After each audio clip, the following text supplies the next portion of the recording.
Have you ever felt like there's something more to life than what you're currently doing? Do you see the world differently than everyone around you? Do you ever dream of achieving big things but feel stuck? We're Tiffany and Sid, and we are the Cycle Breakers. Not long ago, no one believed in us. The people closest to me said I'd make a great receptionist. And mine completely abandoned me and left my life. We started our journey 5 years ago in a basement. Now, we live our dream life in the Smoky Mountains of Tennessee. But how did we get here? We saw a life that was much better than the one we were living. And broke through the blocks that hold most people back. Like self-sabotage, crippling self-doubt, and the fear of rejection. But we knew we were made for more, so we bet on ourselves to make the life that we wanted. And jumped into a life dedicated to breaking old cycles and patterns. And now we live on 97 acres in the Smoky Mountains. We travel the world speaking on stages, and we help a small army of people break their cycles as well.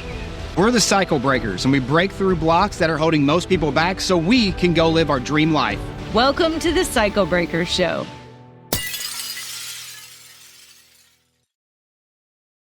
Hey, everybody, and welcome back to the Cycle Breakers Show. I am Sid Clevenger, one of the original Cycle Breakers, and I'm here with one of my favorite people. His name is Steve Larsen, although you might know him as the leader of the capitalist pig movement. But Steve is an entrepreneur, soon-to-be author, as well as was one of me and Tiffany's mentors when it came to building our business. And we're super excited to have him on here today because not only has he built his business through a lot of the struggles that we're going to be talking about today, that we talk about with you guys in regards to breaking the cycle, but he's done it with such grace, but also with such kapow because of all the success that he's had. So Steve, man, welcome to the show. Hey, thanks for having me, man. Seriously, it's awesome to be here. Oh, dude, we're so excited, just to hear some of these stories from you. Now, really, what I like to start really with the show is kind of where you're doing now, what you're doing now, and ultimately kind of like the dream life that you're really getting to live kind of on a day-to-day basis right now.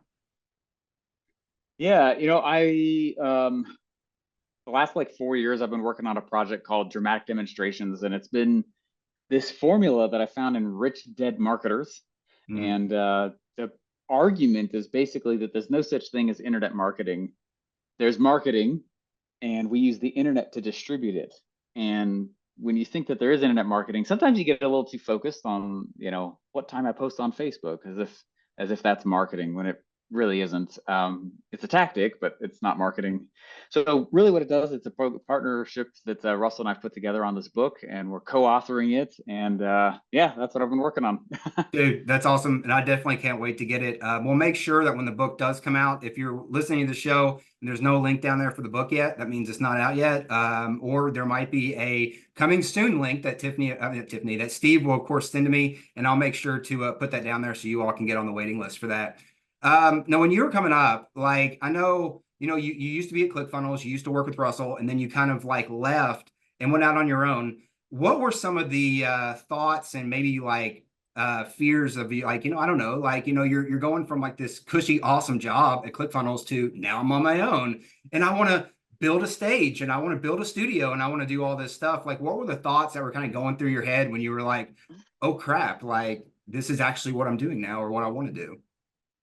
Yeah, I was talking to Marley about this actually a few weeks ago on how even though it was an unpopular decision, it was still the right one. And I just hit a spot where I recognized my personal growth was slowing down because I was still working for someone else, even though it was someone as amazing as Russell and ClickFunnels and this cushy thing that I had. And that was the fear of it, was how I just asked myself how bad I wanted it. How bad do I want this? And even though I certainly got, I got flack, man. I got actual hate mail for leaving that job, which I thought was funny. People were weighing in on my decision, which wasn't, hey, they had nothing to do with it. But it was, I don't know. You can even tell now I'm having a hard time describing it because it was just this inner knowing that I just knew it was the right thing to do. And I just knew that it was the right thing for my next growth. And I also knew that if I didn't, I'd be robbing my future self. And so that was it. Now, when you were, I guess looking back, it might be 2020 now, but you talked about hate mail that you got. Obviously a lot of people are going to get, the negativity that's going to come from the outside. When you first kind of got that negativity, was it something that, so you're getting this hate mail, was it something that like initially you got mad about or something and had to work through, or was it something that you just sort of were able to kind of ignore and kind of plow through automatically? My reaction to any hate mail is definitely different than it is now. I was I was a little more reactive, not responsive, you know what I mean? And my overall answer to hate mail was to just kind of laugh about it, but not necessarily in a good way. And then there was usually some kind of jab back, even if it was slight or subtle. But I don't know that any of that was necessarily the wrong answer, except for the fact that I definitely would just shove it down and eat it. I would just Yeah. and act like it didn't have any effect on me when it absolutely did. Uh, for the most part, I feel like I handled it pretty well. But there's a few times though. The biggest thing is that like publicly, I would handle it pretty well for the most part, usually. The second part though is that I didn't have an internal roadmap on what to do with it, and so I think it would just sit in there and fester. Oh wow. Okay. So when it was You know what I like, mean? so you like I'd eat almost it. push it down and kind of Oh let it. yeah. Okay. Did it ever have because we actually just got done shooting a video about this. Did it ever like when you were pushing it down, did it ever come to a point where you felt like it was about to explode, like, where you would get triggered or anything like that during that time? I don't know that I would point it back on a hater Okay. or that it would just be because of haters, Mhm. but there were certainly times where I just felt like I was just trying to keep it together without exploding. That is absolutely true. But it was more to do with just everything that was going on in my life, not just the haters, because I've always had haters. I was telling someone who's like, aren't you afraid of cancel culture? Like, no, and I never have been. I think it's a joke because what does that really mean? You just unsubscribe? Okay, if that's true, then I've been getting canceled before it was cool. Like, I don't care about getting canceled.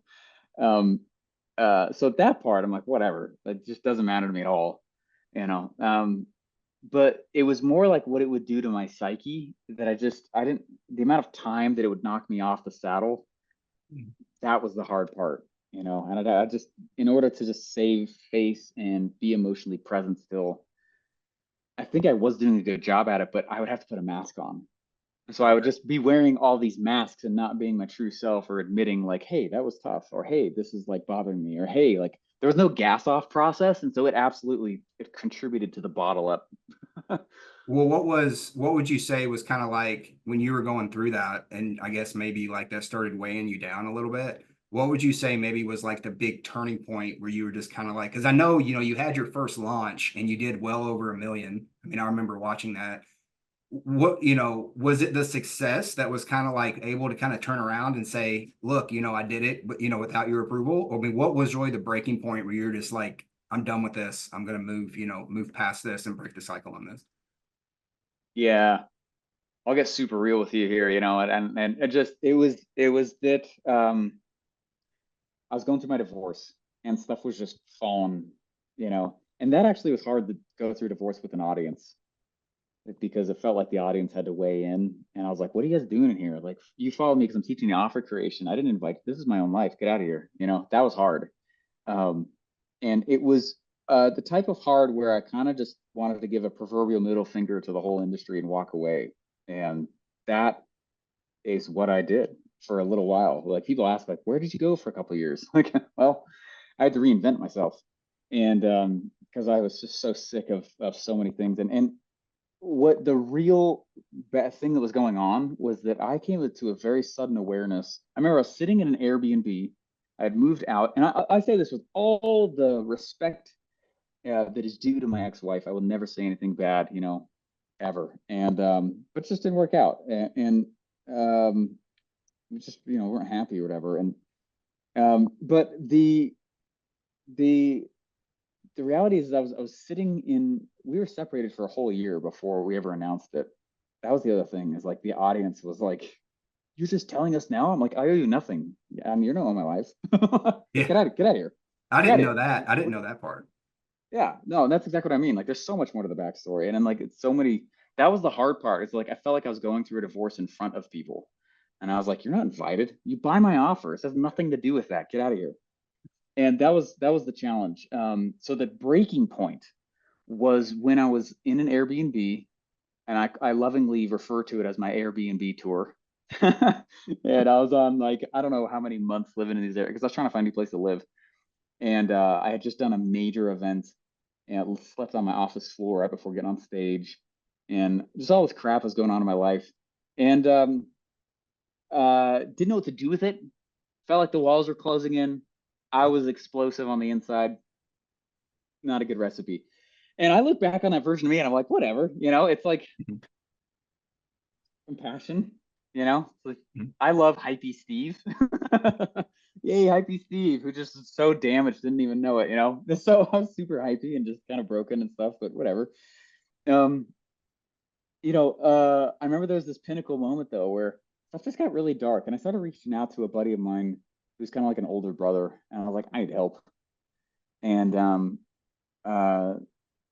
I mean, truly what I realized in that phase of my life is that I had built the large majority of my life and my business out of pain as the fuel source. And I didn't know that.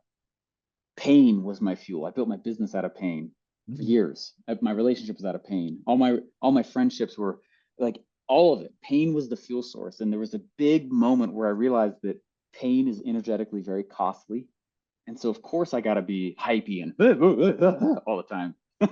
Yeah. That's me getting the inner child worked up because it's the only way I knew how to show up.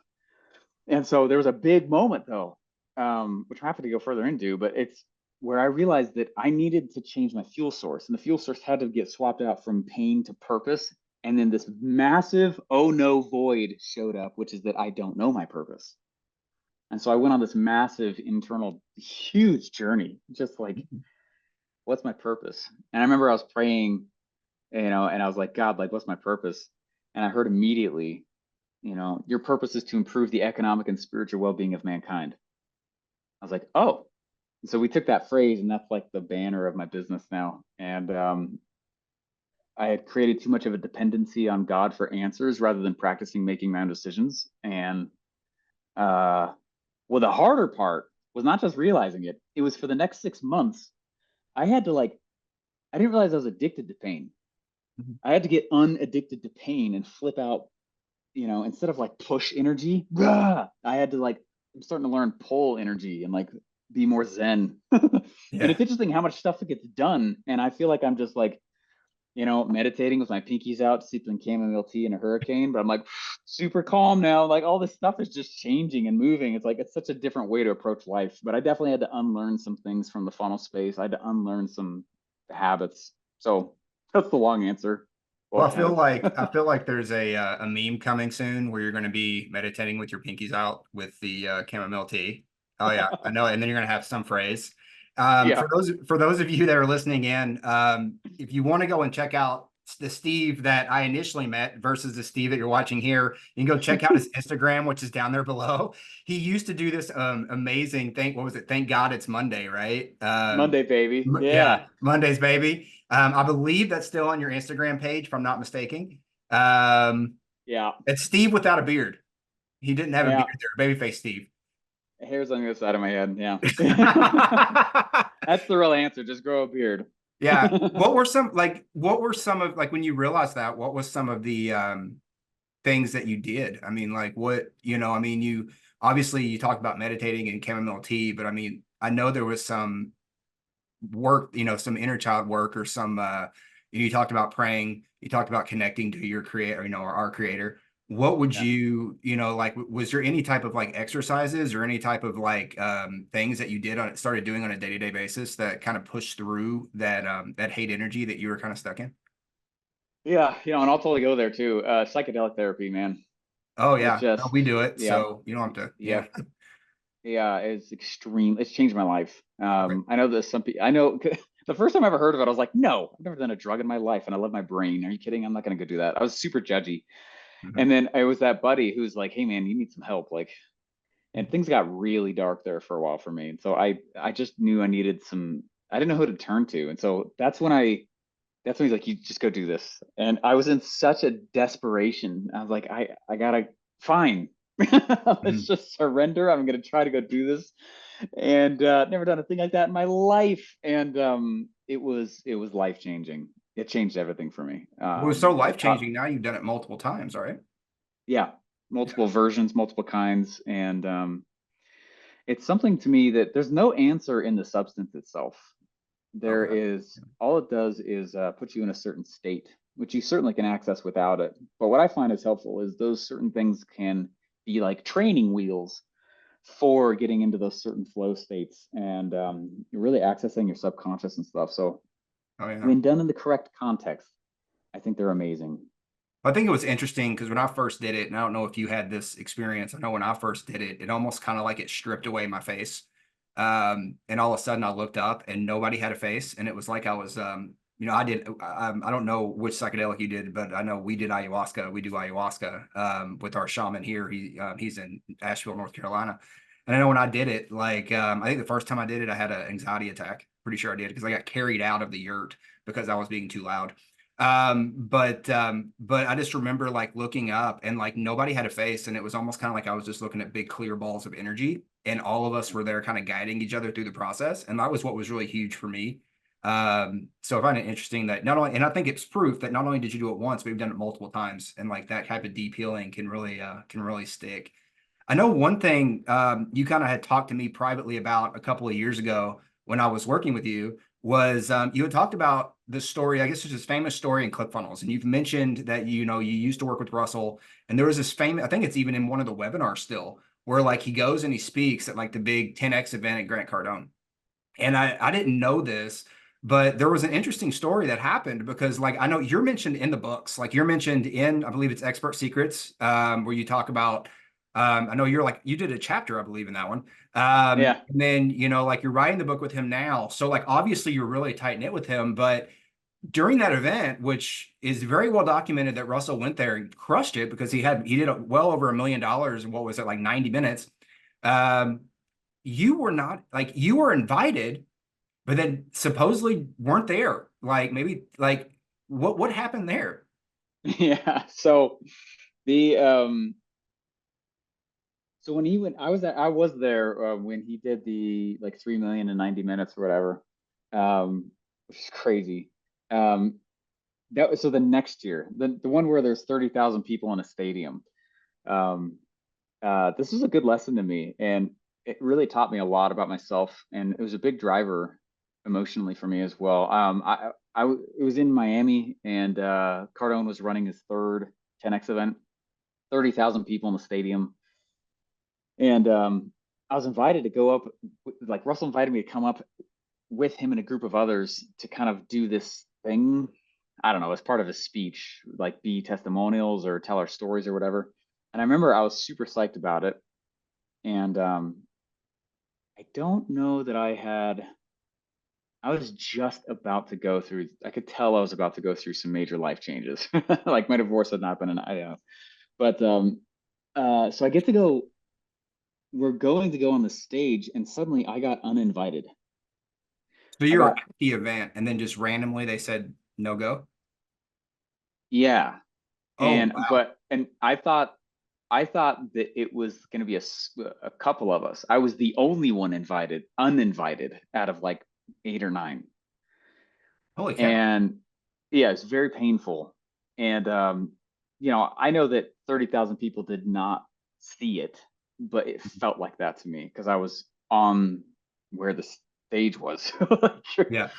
And I got uninvited, and it was a super painful experience because I was like, the first thing I did is I got mad. I held it in, but I got mad. And I just remember I was sitting in the back with everyone else, just 30,000 person crowd. And I'm sitting there and I'm watching these people get up one by one, big names, that we all could name.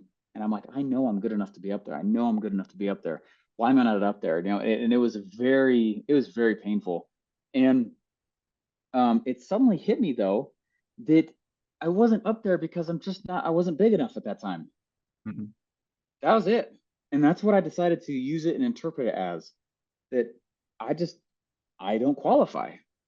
Mm-hmm. And I used it as fuel. And so it was actually a really cool story. It's not a story to me at all that's any kind of negative, you know. I don't know if it was Russell. I don't know if it was someone else. I don't really know. I don't really care, because what I turned it into was energy for my next moves. And that's when I decided, though, that nobody will ever take the mic from me again. And I dumped $1 million into my own studio. I was like, Yeah, I I mean, and the know. studio is awesome. So Yeah.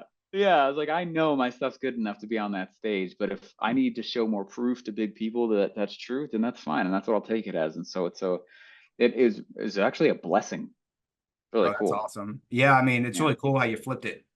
Like you used it, a negative thing, and you used it to flip and then obviously lead to, what you're doing now. Steve, man, thanks so much for being open. Like I know some of Yeah. the stories are not like, maybe a little bit different than the norm of what you talk about with your offers and your dramatic demonstrations and all the great stuff that you do. But I'm really excited that, you were able to be real open today. And, you talked about your Yeah. course, talked about, your rejection, and also talked about how you flipped all of that. And that was great, man. I really appreciate that. And thanks for being on the show. Where can people, I know you're working on some new stuff. Where's the best place for people to get involved with that? There are different domains at different times. Honestly, just steveglarsen.com. That's the Okay. best. It's kind of the hub And then for the everything. updated domain will be on there, right? Yes, it is. Yeah, exactly. Awesome. Well, we'll make sure to put everything down here in the show notes for everybody, as well as in the description. And again, Steve, thanks so much for being on the Cycle Breaker Show, man. We really enjoyed having you. It was a great conversation to have, and great to see you again. Yeah, good vibes. My pleasure, man. This has been so fun. Seriously, thank you so much, Sid. Oh yeah. We'll see y'all soon. Thank you for tuning into this episode of The Cycle Breakers, where this channel is all about helping people clear out the blocks that are holding them back. We have a free gift for you, and that free gift is called our 7-Day Nervous System Reset. The 7-Day Nervous System Reset is where we help you calibrate your nervous system so you can go out there and control your emotions and start to take more control of your life, helping clear the blocks that are holding you back so you can start stepping into that dream life. It's absolutely free, and you can grab it down here in the description. And remember, our friends, let's dare to heal.